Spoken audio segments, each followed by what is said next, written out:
Bonsoir à vous et bienvenue dans cette émission. Depuis le début de cette année, la France est ébranlée par un courant puissant de dénonciation de l'inceste. Dans le fil du mouvement MeToo, le livre de Camille Kouchner, La Familia Grande, dans lequel elle dénonce des abus sexuels contre son frère jumeau commis par son beau-père, le politologue Olivier Duhamel, a libéré la parole. Immense personnalité intellectuelle, Duhamel a reconnu les faits et l'instruction suit son cours. En Suisse romande également, vous allez le voir, les victimes d'inceste dans leur enfance osent enfin parler. Dans le reportage que nous vous proposons ce soir, signé Laurence Gemperle et Frank Preiswerk, vous allez entendre le témoignage de Sarah Briguet, ex-Miss Suisse et elle-même victime des abus sexuels de son père dès l'âge de 7 ans. Pour la première fois, d'autres femmes ont accepté de témoigner devant notre caméra. Certaines sont très jeunes, comme Claire, 16 ans, ou Chloé, 22 ans. Pour autant, chez nos témoins plus âgés, Marie et Michel, la marque de l'inceste est indélébile. Elle a imprimé un traumatisme qu'une vie ne suffit pas à effacer.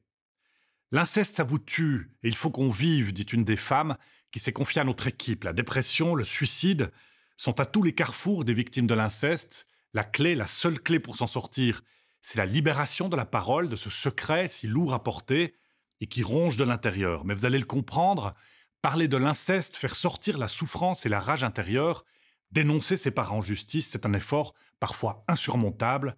Regardez.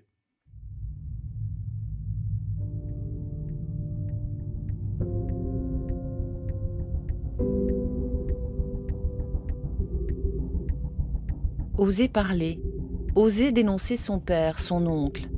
Rares sont les enfants qui révèlent qu'ils sont abusés. Parce qu'ils n'en ont pas conscience, parce qu'ils se sentent coupables ou tout simplement par peur. 5 femmes ont accepté de sortir de l'ombre. Elles ont entre 16 et 72 ans. Certaines ont eu la chance d'être entendues quand elles étaient encore enfants. D'autres sont restées enfermées dans leur silence pendant des années. Des petites filles différentes, mais qui racontent chacune la même histoire. À quel point il a été difficile de parler. Le rejet de la famille. Sans compter la procédure judiciaire qui les met à rude épreuve. Aujourd'hui, la parole se libère, comme on dit, toutes s'en félicitent, mais elles espèrent qu'on ose enfin les entendre.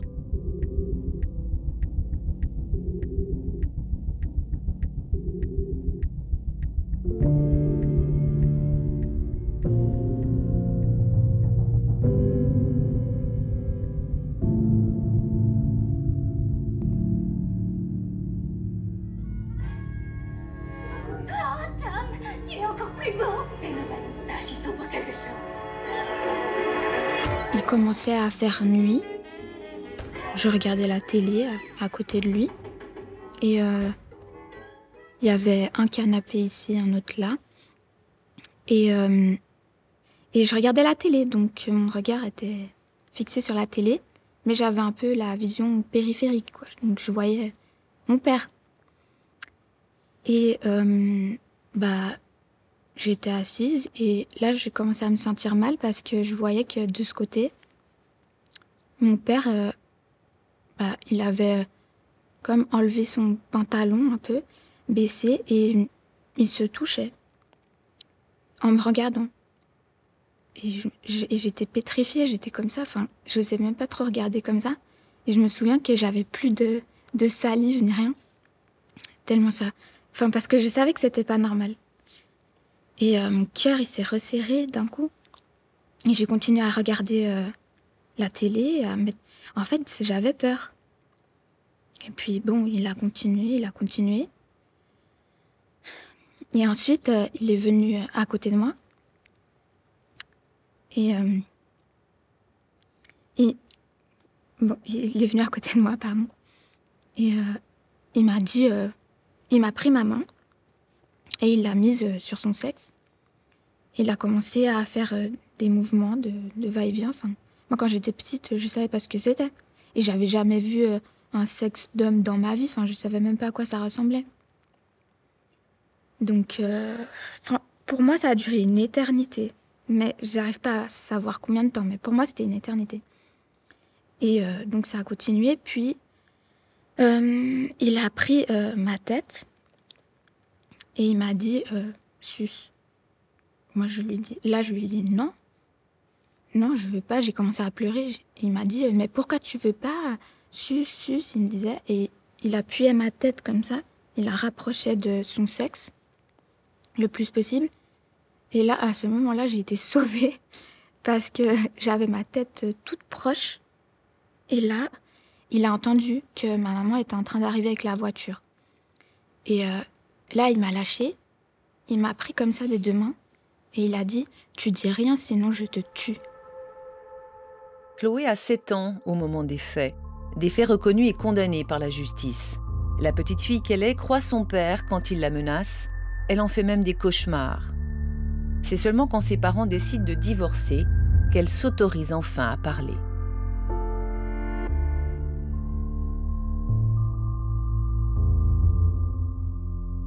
Un jour, quand c'était un tout petit peu moins d'1 an après, peut-être 11 mois, je crois, je ne me rappelle plus, ma maman, elle dit à mon père de partir. Et il part enfin définitivement de la maison. Et là, je sais pas, je me suis sentie à l'aise de le dire. Et en sécurité. Oui, et c'est là que j'ai raconté mon... Quand j'ai vu qu'elle avait les yeux pleins de larmes, je me dis mais qu'est-ce qui se passe? Je savais pas ce qui lui arrivait, je pensais qu'elle avait mal quelque part. Mais elle me dit non maman, mais si je te dis, tu dis rien à papa. Je dis mais qu'est-ce qui s'est passé? Et puis elle me dit non, mais parce que sinon il va me tuer si tu dis quelque chose. Moi ça m'a inquiétée, je lui ai demandé ce qui se passait. Et puis là elle m'a dit tout ce qui s'était passé. Elle m'a tout expliqué en détail. Il n'y a pas des mots pour décrire en fait ce qu'on ressent en tant que maman. C'est difficile parce que je sais que ma maman elle a confiance en mon père, mais je sais que je dois le dire. À aucun moment elle a mis ma parole en doute.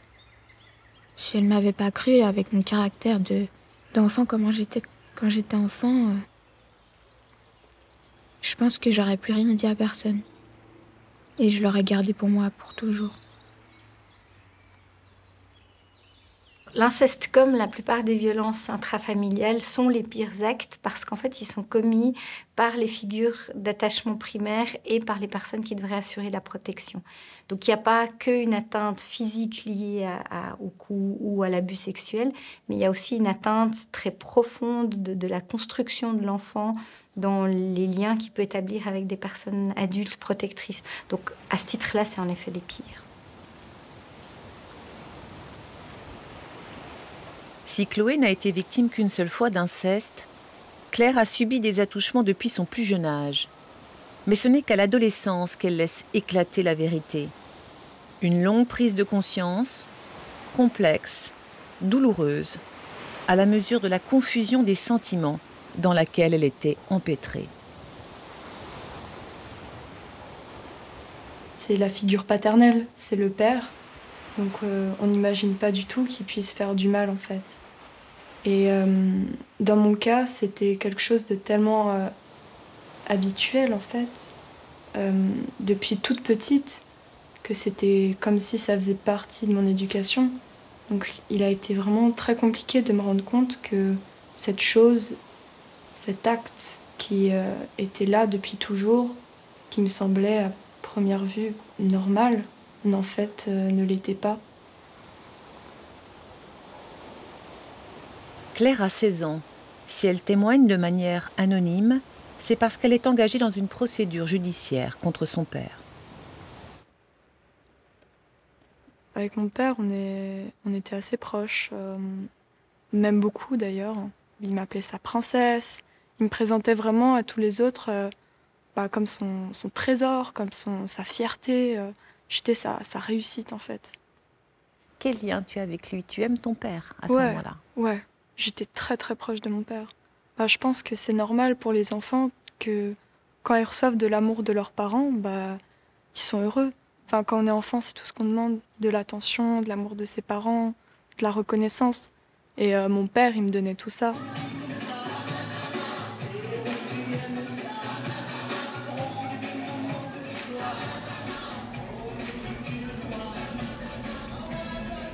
quand j'étais petite. Et du coup, sur toute ma vie pendant que j'ai vécu avec mon père, il venait dans ma chambre, il passait parfois la nuit, carrément. Et voilà, il dormait avec moi, il me faisait des attouchements, et puis comme si de rien n'était, comme si c'était normal au final. Il appelait ça les câlins du soir. C'était normal. C'est pas des câlins, c'était pas ça. C'est pas un papa qui vient dire bonne nuit à sa fille? Non, c'était pas des câlins du soir. C'était pas ça, c'était des attouchements. En grandissant, Claire supporte de moins en moins les câlins du soir. Quand ses parents se séparent, elle rechigne à aller dormir chez son père. En guise d'explication, elle lui écrit une lettre.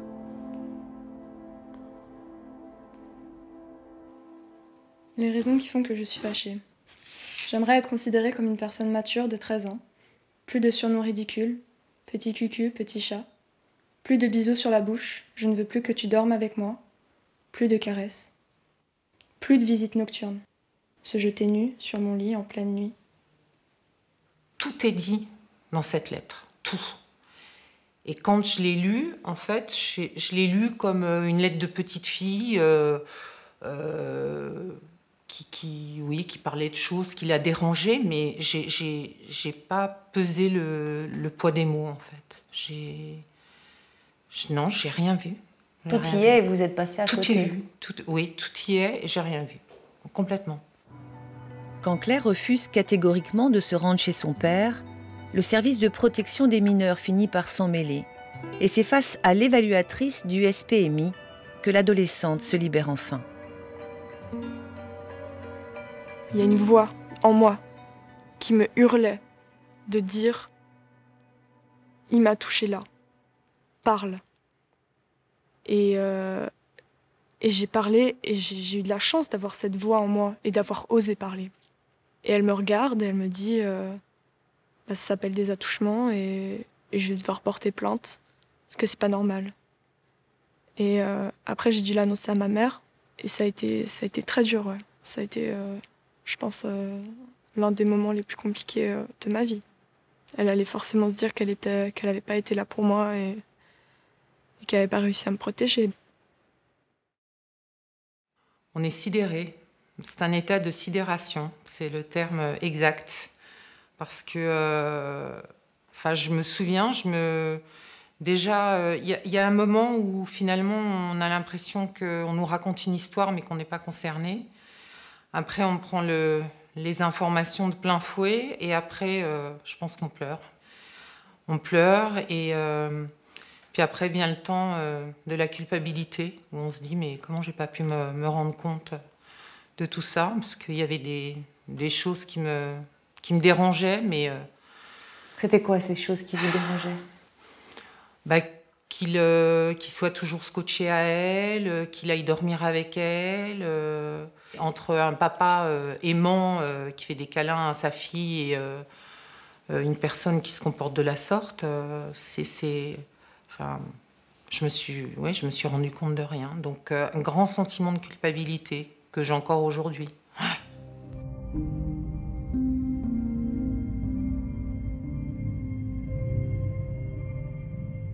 L'abus est non représentable.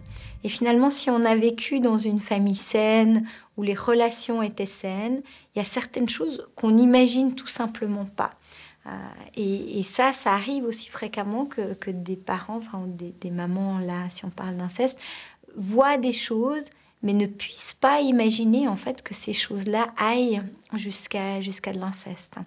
Et tant qu'il n'y a pas de signaux de détresse de l'enfant, tant qu'elles n'ont pas de signes évidents qu'il se passe quelque chose de grave, elles ne peuvent pas se le représenter.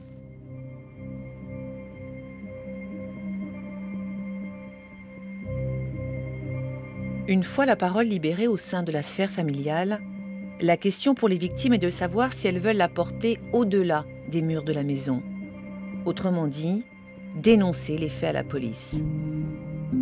Si elles franchissent le pas, c'est le début d'un long parcours judiciaire, car toute plainte pour acte d'ordre sexuel sur un enfant est poursuivie d'office.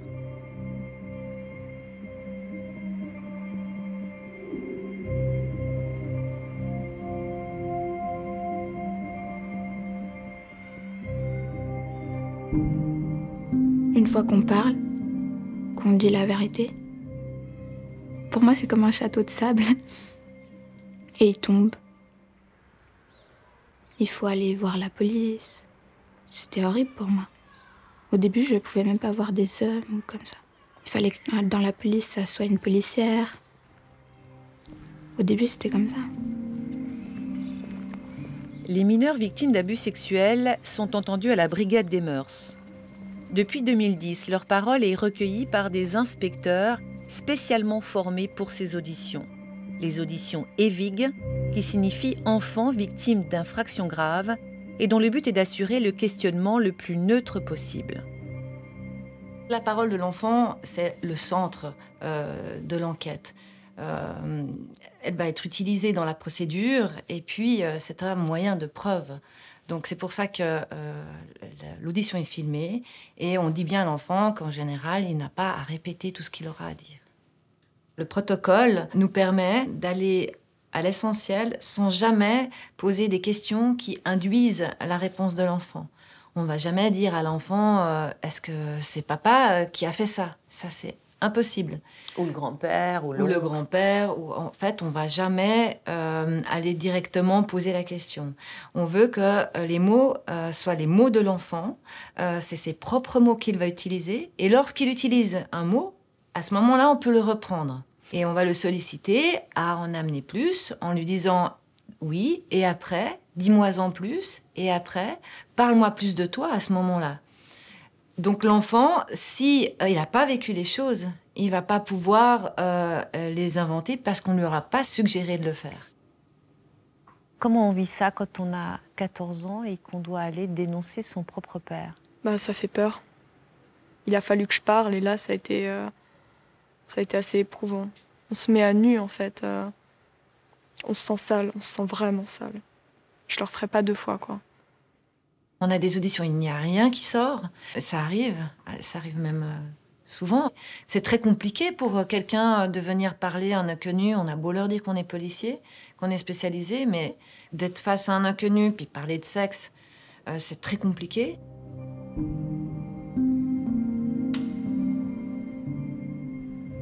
Tu te sens coupable de dénoncer ton père à ce moment-là? Non. Non, j'étais tellement en colère. Tellement en colère. Vraiment, j'ai eu une énorme colère en moi. Parce qu'en fait, l'image du père, elle s'est direct cassée, quoi. Donc j'ai pas eu de la compassion ou quoi que ce soit. Est-ce que tu as peur en le dénonçant qu'il aille en prison? Non, j'ai pas peur. Je me dis que c'est son sort. Parce que je comprends que c'est pas normal. Et donc à partir de ce moment-là, je n'ai plus d'amour pour lui. Et pour moi, je veux qu'il aille en prison.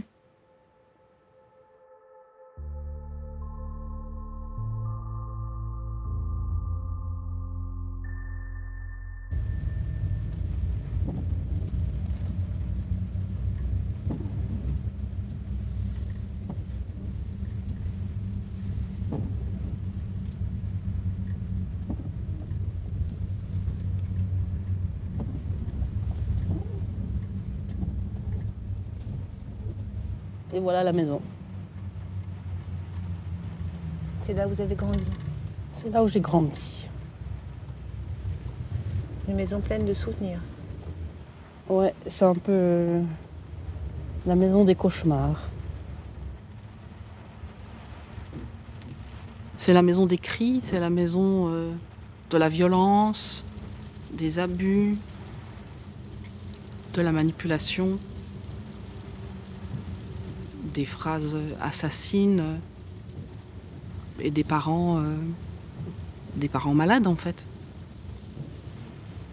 Marie Sprunger a grandi ici dans un petit village du Jura bernois.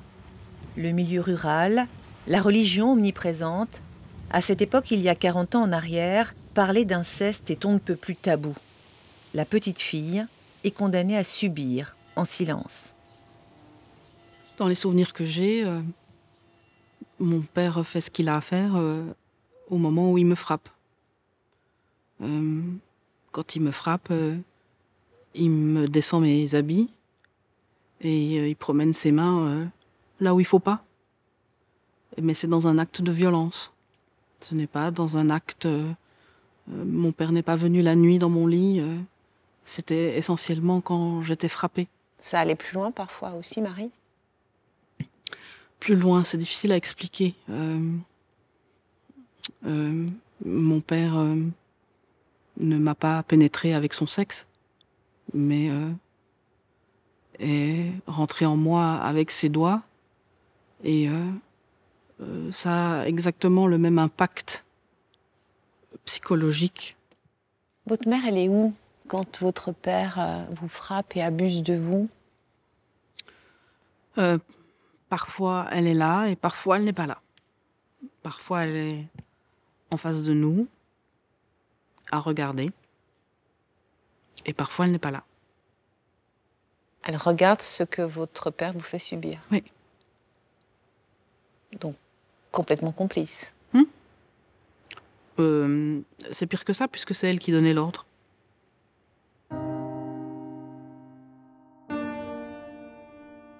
Marie a 3 sœurs et un frère. C'est la deuxième de la fratrie, celle qui supporte le moins les coups et les humiliations sexuelles. Ces escaliers, je me rappelle comme si c'était hier. Hein. Mais quand on me voit comme ça, j'ai pas l'air bien malheureuse. Hein. Pourquoi vous vous rappelez de ces escaliers aussi, Marie? Je me rappelle du bruit, je me rappelle où ça grinçait précisément. Quand lui montait dans la chambre. Chaque bruit, je savais à quelle marche il était, en fait.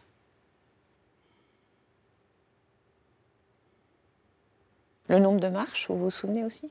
Oui, 16. Combien de fois il m'est arrivé d'être seule dans ma chambre et quand je l'entendais monter, je priais pour que ce soit mon autre sœur qui se fasse frapper. Ce qui, finalement... Désolée. Je vous en prie.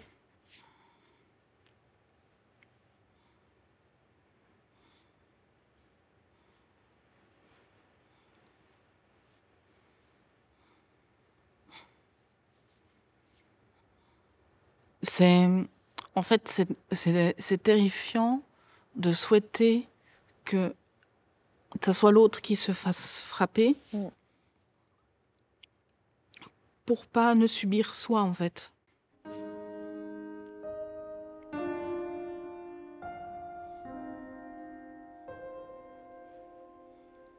Il vous menaçait, votre père, des fois, si vous parliez à l'extérieur de ce qui se passait? Est-ce qu'il y avait des menaces si vous désobéissiez Non, non. Il n'y avait pas de menace, genre tu dois pas dire ça. Non, parce que c'était normal, en fait. Pourquoi nous dire ne pas le dire? De toute façon, on n'allait rien dire puisqu'on savait pas. Puisqu'on n'avait pas conscience que c'était pas normal. Même pas besoin de faire ça, en fait. On allait de toute façon pas parler. Parler de quoi, en fait? C'est pas à l'école qu'on nous posait la question.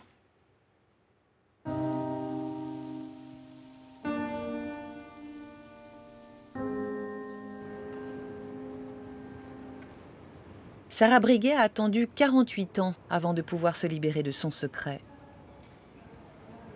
Et du soleil! 48 ans avant de comprendre que cette parole étouffée l'a ravagée à l'intérieur. L'ex-Miss Suisse, aujourd'hui animatrice radio, aurait aimé pouvoir se confier plus jeune, mais le climat familial n'y était pas propice. Si on en parle, maman, elle va pas être bien, ils vont se séparer, papa, il va aller en prison, on va dire que c'est pas vrai. Enfin, il y a tout un truc, plein de trucs qui se passent dans la tête où finalement, moi, le conseil que j'ai reçu, c'est genre, attends, tout ça, on n'arrivera pas à gérer, hein, donc tu dis rien, on va rien dire. C'est plus simple de se taire. Voilà. Mais quand on se tait... Et quand on se tait, on continue la destruction. Petit à petit, toujours. De l'âge de 5 ans à 13 ans, Sarah subit les assauts réguliers de son père. Comme tous les enfants abusés, elle a du mal à se rendre compte que ce n'est pas normal.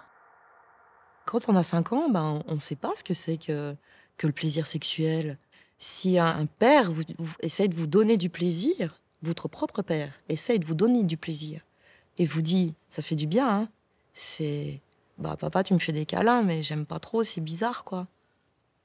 Il n'y avait pas de violence, mais c'est une telle manipulation qu'on se sent obligé de le faire et on est pris de nausée. Qu'il y a eu des gestes vraiment affreux qu'un père ne doit pas faire avec son enfant. Des fois où il m'emmenait chez ses maîtresses. Il y a des visions de livres pornographiques infantiles. Enfin voilà, je me retrouve plongée dans un univers de sexe.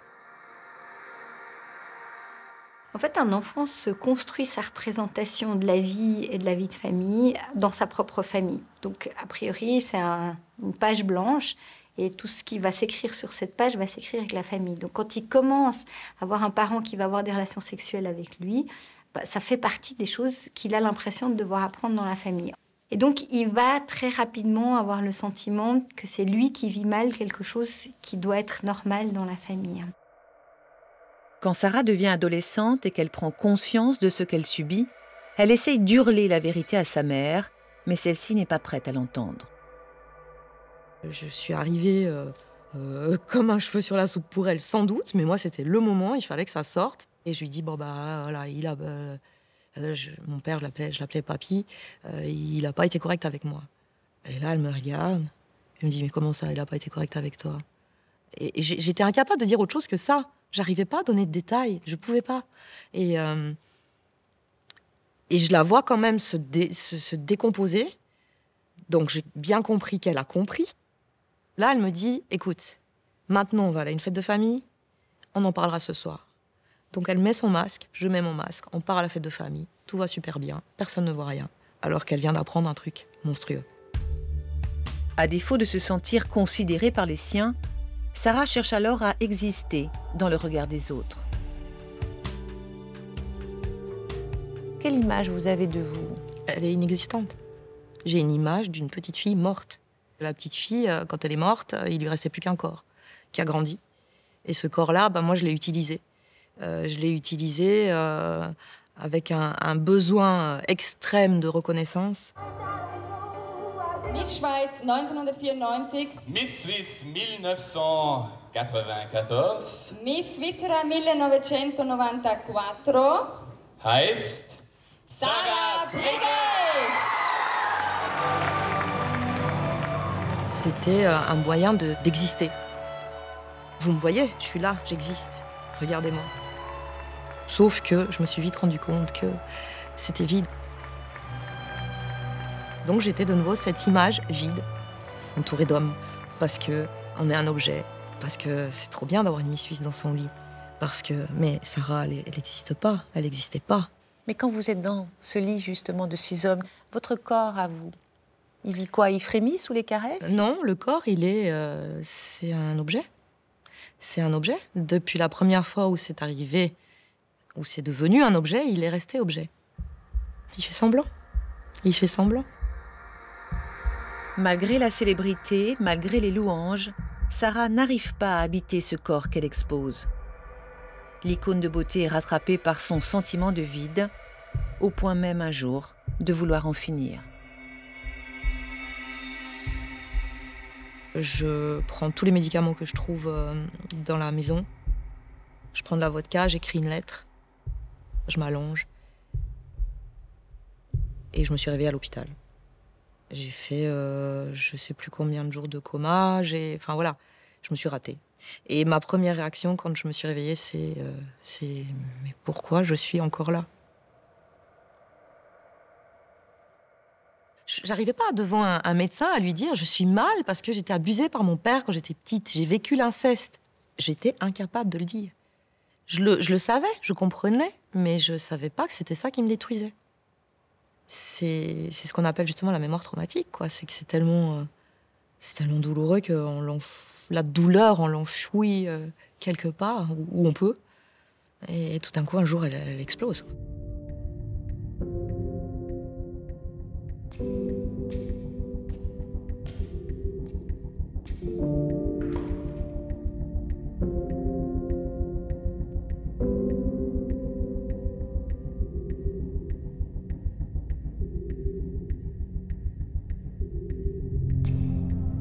Il faut juste savoir que quand on vit un traumatisme, donc un événement qui fait effraction, on a des mécanismes de protection du cerveau qui font qu'on va isoler certains événements pour éviter d'être stressé chaque fois qu'on les réévoque. Et ces mécanismes de protection peuvent parfois être très puissants et vraiment permettre un oubli total.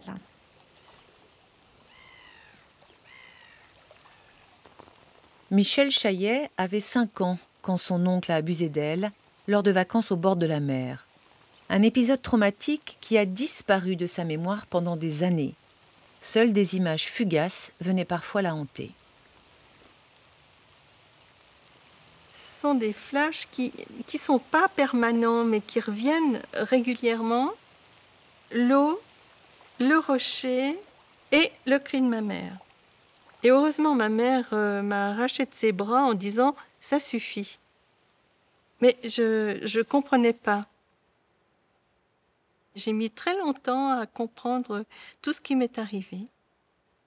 À 50 ans, j'ai eu un gros choc. Et à partir de là, il y a eu une cascade d'événements qui ont fait que j'ai été amenée à réfléchir sur moi, sur ma vie. Voilà.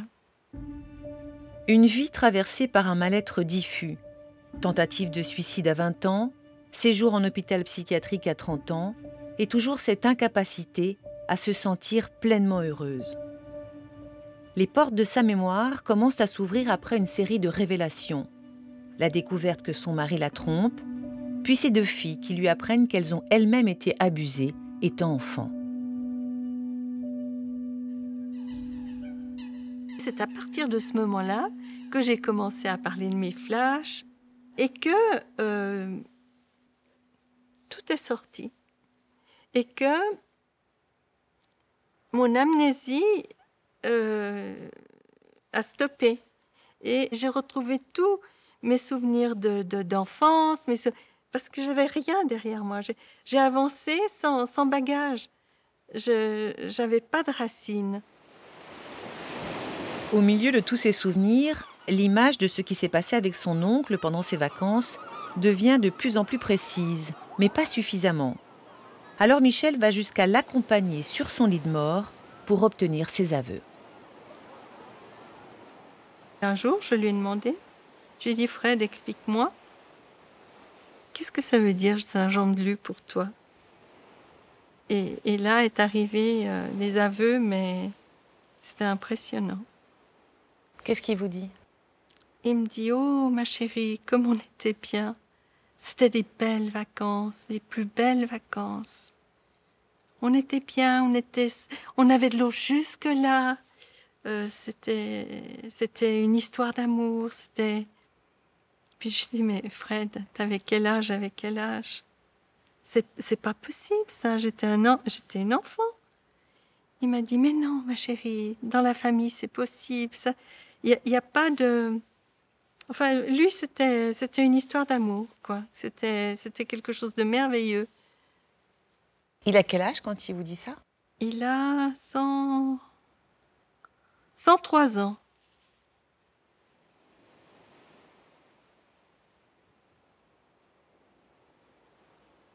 Oui. Il m'a amené ma vérité. C'est important. C'était important, ces aveux? Oui, complètement. Fondamental. Même. Oui, ça m'a mis en colère, j'étais dégoûtée, mais il m'a enlevé une belle épine du pied. Hein. Même s'il a enjolivé l'histoire. Voilà, oui. Ça, c'est son histoire à lui, c'est pas la mienne. Michel ne saura sans doute jamais ce qui s'est réellement passé lors de ce bain de mer. Mais les aveux de son oncle lui ont permis de remonter à l'origine de ce poids qui l'étouffait depuis des années. Vous vous souvenez pas, mais c'est suffisamment puissant pour avoir quand même gâché la moitié de votre vie, Michel. Oui, il a dévié. Oui, parce que ça nous tue et il faut qu'on vive. Comme Michel a passé la moitié de sa vie à ne pas pouvoir mettre des mots sur ce qui a brisé son enfance, elle a tout écrit, sur des centaines de pages, de peur que la mémoire lui échappe à nouveau. Pour moi, l'histoire est là. Je me suis reconstruite en la découvrant, en la travaillant. Elle sera toujours en moi, je ne l'oublierai jamais, mais comment dire, elle s'éloigne. Plus de haine, plus de souffrance. Tu t'éloignes, Fred, je te lâche.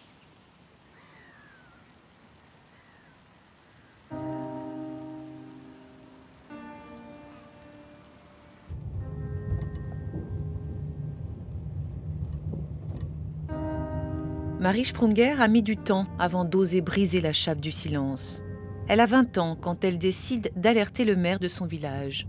Une parole d'autant plus courageuse que son frère et ses 3 sœurs préfèrent se taire. À l'époque, entre la religion et les autorités qui jouaient à l'autruche, j'ai même envie de rajouter l'école, les professeurs, qui ont vu des choses et qui n'ont rien dit. Parce que, en fait, c'est pas très intéressant. Il y avait peu d'espace de parole possible. Mais il n'y en avait pas. Alors précisément, à un moment, vous parlez, Marie. Qu'est-ce qui déclenche cette parole? Qu'est-ce qui fait que tout d'un coup, vous réalisez et vous parlez? Ouais, ça, c'est la bonne question. C'est la bonne question parce que j'ai l'idée d'aller voir le maire de mon village en mettant un certain espoir dans cette démarche. Je me demande encore aujourd'hui qu'est-ce qui m'est passé par la tête. Mais en tout cas, il y avait une vraie force de dire que quelque chose ne fonctionnait pas. Donc, il semblerait qu'à ce moment-là, j'avais pris conscience que quelque chose n'allait pas. Est-ce que c'est au moment où moi-même, je me suis fait virer de la maison, que j'ai pris conscience que quelque chose n'allait pas du tout, du tout, du tout? Sûrement. Vous racontez tout, y compris les abus sexuels? Non. J'ai peut-être laissé entendre. Je parle de la maltraitance. Que je suis inquiète pour mes plus jeunes frères et sœurs. Mais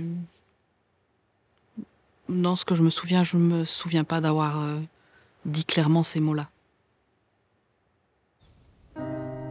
Suite à ces révélations, la municipalité initie une procédure contre ses parents qui aboutit au retrait immédiat de la garde des cadets. Ils sont placés en foyer pendant quelques mois. Une mesure temporaire qui non seulement n'apaise pas Marie, mais qui la met en plus définitivement au banc de la famille. À partir du moment où j'ai parlé, j'ai tout perdu. J'ai tout perdu. Je parle de ma famille directe. Ça a été terminé. C'est quand même incroyable qu'on vous dise « tu aimes pas ». Non, mais ça ne m'intéresse pas. Ça ne m'intéresse pas. Mais parce que moi, ça m'intéresse? Est-ce que moi, ça m'intéresse? Parce que je l'ai vécu, ça m'intéresse? Non, ça ne m'intéresse pas. C'est pas que ça m'intéresse. C'est que je l'ai subi et que malheureusement, ça a faussé plein de choses dans ma vie. C'est trop pour moi, en fait. J'arrive pas à assumer tout ce truc-là, c'est trop lourd. Donc je décide de partir. La vie fait que l'amour ne veut pas de moi. À partir de là, j'ai décidé que jamais je ne cesserai de parler et jamais je ne me cacherai.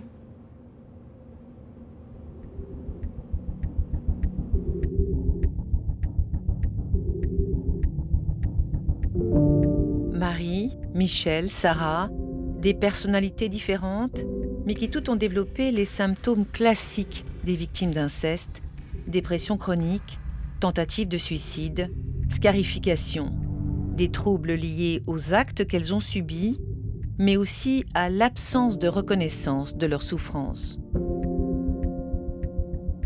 À défaut d'être entendue par ses proches, Sarah a tenté de recourir à la justice. J'ai eu la force d'aller voir un avocat quand j'ai eu 25 ans. Et je me suis dit, ça y est, là, maintenant c'est bon, quoi. Là, ma colère était tellement énorme qu'il fallait que ça sorte et il fallait que ça soit su et que ça soit puni. Et je suis allée voir un avocat, j'ai expliqué mon histoire. Et il m'a dit, après avoir fait quelques recherches, il m'a envoyé un courrier pour me dire, malheureusement, c'est prescrit à quelques mois près. Aujourd'hui, l'ex-Miss Suisse a bien l'intention de se battre contre la prescription. Même si la justice ne peut rien pour son propre cas, elle a choisi de porter plainte contre son père, d'autant qu'il a récidivé auprès de l'un de ses proches. Je crois que ce que tu veux, c'est tourner la page avant tout. Oui, bah oui. L'important, c'est que ce soit cristallisé dans une décision de justice qu'il y a eu des comportements qui ont été avérés, d'ailleurs reconnus. Tout à coup, j'apprends que ça continue. Et en cherchant, j'ai appris aussi que ça avait tout le temps continué. Ça s'est jamais arrêté. Donc, je me dis qu'à un moment donné, il faut arrêter de nuire à plein de gens et de dire que c'est tous les gens autour qui sont des menteurs alors que c'est vous-même qui créez tous ces problèmes. Donc, il faut que ça s'arrête à un moment. Il faut que ça stoppe, c'est tout. Les critères de fixation de la peine tiennent en compte l'intégralité de la personnalité de quelqu'un. Et si quelqu'un a, même dans son enfance, commis des choses horribles, le juge a une marge de manœuvre dans la fourchette de la peine qu'il peut appliquer qui est énorme. Il peut mettre pour un viol, il peut mettre 3 ans comme il peut mettre 10 ans. Et il a une marge de manœuvre qui est absolument énorme et qui dépend en particulier de ce qui s'est passé il y a longtemps. La justice ne pourra pas poursuivre ni condamner un auteur pour des faits qui sont prescrits. Par contre, elle pourra prendre en compte des éléments qui ont été rapportés par une victime pour contextualiser aussi éventuellement ce que raconte une autre victime qui décrit des faits plus récents.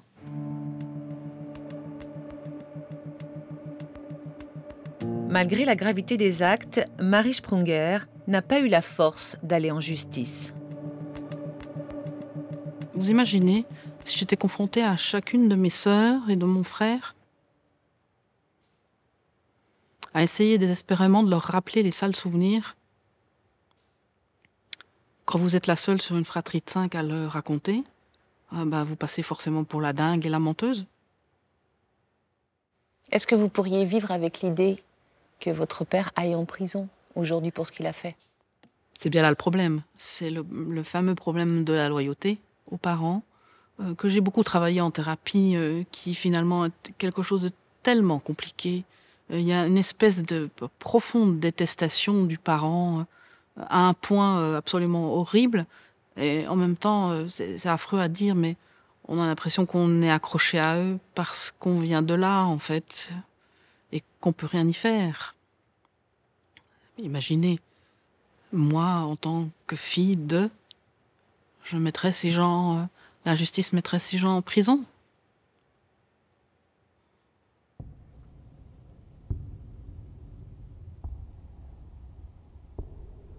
On ne guérit pas, on survit, mais avec un verdict de culpabilité, on survit un peu mieux. En fait, c'est la parole qui libère. Et donc, il y a une étape douloureuse, comme quand on incise la blessure, mais après, il y a une forme de soulagement, d'avoir été jusqu'au bout. Et le soulagement, il est encore plus perceptible au moment du jugement, au moment du verdict de culpabilité. Parce que là, on repose la culpabilité là où elle doit être, c'est-à-dire chez l'auteur. Et il y a un grand soulagement chez les victimes. Parce que de rester dans ce statut de victime qui n'est pas entendu, c'est peut-être plus douloureux que de passer par la douleur de la procédure. Parce que l'époque a changé, parce qu'elles ont eu la chance surtout d'être soutenues par leur mère, Chloé et Claire ont eu le courage de se lancer dans une procédure judiciaire. Un parcours difficile, car faute de preuves ADN ou de témoins, le ministère public n'a de cesse de vouloir s'assurer de la crédibilité des victimes. En fait, c'est ça le pire. Par exemple, l'experte psychiatre, je suis allée la voir beaucoup de fois, ma maman aussi. Le fait qu'à chaque fois on nous remette en question, en fait, c'est comme si on a une plaie et elle peut jamais cicatriser parce qu'il faut toujours la rouvrir. Chloé a dû attendre 3 ans avant le jugement, 3 années pénibles, mais à l'issue desquelles son témoignage a été estimé suffisamment convaincant pour établir la culpabilité du père. Si le pouvoir judiciaire reconnaît que la procédure est souvent éprouvante pour les victimes, il relève néanmoins que les tribunaux évoluent dans leur sens.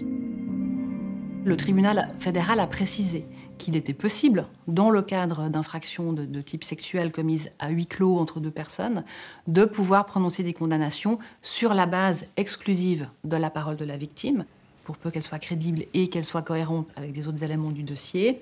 Il y a également une jurisprudence du tribunal fédéral qui précise que pour les infractions de nature sexuelle qui ont eu lieu à réitérées reprises, et notamment sur des enfants, il est possible de diminuer un petit peu les exigences de précision en matière de description, de date et de lieu.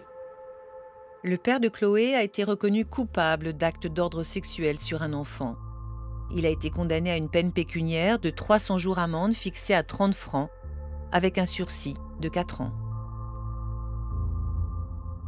Même si c'est arrivé une fois que c'était pas un viol, ça brise quand même la vie d'un enfant. C'est pour ça que je dis que moi j'aurais bien aimé qu'il soit enfermé, parce que moi j'étais enfermée dans ma tête, toute seule. Claire est encore en pleine procédure. 2 ans après son audition à la police, le ministère public continue d'entendre les différentes parties. Et pour l'heure, la jeune fille ne sait pas quand le verdict tombera. Moi, j'attends que la justice remette les choses en place et dire que ce que je dis, c'est la vérité, qu'il est coupable d'inceste. Moi, j'attends de la reconnaissance. La sanction, honnêtement, j'en ai rien à faire.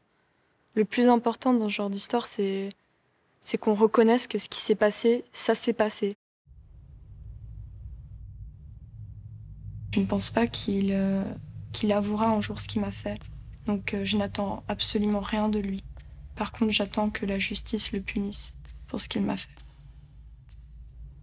Bah pour moi, ça c'est le pire. C'est surtout le fait qu'il reconnaisse pas, qu'il faille passer toutes ces années à toujours répéter la même chose, la même chose. À prouver qu'on dit la vérité. Alors que s'il avait dit directement, bah, je pense que j'aurais pas dû passer par tout ça. Michel, Marie, Chloé, Claire, Sarah, chacune a trouvé son chemin de reconstruction, son propre combat.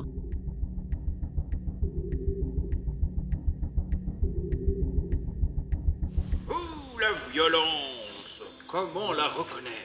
Pour Sarah Briguet, qui est mère de 2 enfants, c'est la prévention. L'ex-Miss Suisse est devenue la marraine de l'association Patouche, une association qui organise des cours dans les écoles de Suisse romande pour aider les enfants à faire face à la violence et qui va proposer désormais des capsules vidéo. Ou que tu penses subir de la violence, ne reste pas seul avec ce secret. Parle-en à un adulte en qui tu as confiance. Pour moi, c'est très important parce que je me dis que si, moi, petite, j'avais su que certaines choses n'étaient pas normales, j'aurais peut-être pu m'en sortir avant. C'est hyper important d'informer les jeunes de ce qui est normal et de ce qui n'est pas normal. Si on ne leur donne pas les outils nécessaires pour voir, comprendre la problématique, c'est absolument impossible de comprendre tout de suite ce qui se passe. Et c'est cette ignorance-là qui fait que c'est tellement facile pour les auteurs d'abuser des jeunes. Même nature, si, quoi. ouais, nature, le plus... Bah, je te fais plein de prises et puis tu... Ouais. Et n'oublie pas, tu as le droit de dire non. Et n'oublie pas, tu as le droit de dire non. Après 2 ans de psychothérapie, Claire a retrouvé un bel équilibre. Elle mène une vie d'ado, comme toutes les collégiennes de 16 ans. Et si elle parle aujourd'hui, c'est dans le but de venir en aide à des personnes de son âge. Si au moins je peux aider quelqu'un qui puisse se rendre compte de ce qui se passe, ça me ferait juste plaisir en fait. Parce que tout ce qui s'est passé, c'est pas beau quoi, c'est moche. Bah, si je peux rendre ça un petit peu plus beau en aidant, bah, ça me fait plaisir.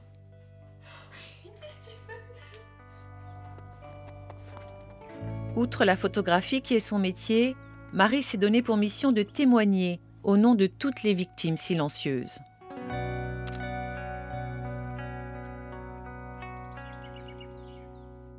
Quant à Chloé, elle suit des études de psychologie à l'Université de Genève, dans l'idée peut-être un jour de s'occuper d'enfants. Aujourd'hui, aucune ne se définit comme une victime. Elles se présentent comme des survivantes de l'inceste et même des combattantes, leur meilleure arme étant toujours et encore la parole. Tu témoignes à visage découvert. Pourquoi à visage découvert? Parce que pour moi, c'est pas une honte. Et celui qui doit avoir la honte, c'est mon père. Et j'ai envie que les gens ils sachent que je suis pas une menteuse, ni ma famille n'est pas une menteuse et que c'est la vérité. T'as rien à cacher. Oui, exact. La parole de la femme, la parole du jeune enfant, ce n'est plus une parole de seconde zone. C'est une parole au premier plan, qu'on entend et qu'il faut entendre. Et c'est ça qui a changé. Dans cette libération de la parole, le message qu'on transmet et qui est le plus fort, c'est que les victimes disent « ce n'est pas à nous d'avoir honte ». La honte doit changer de camp. Résister.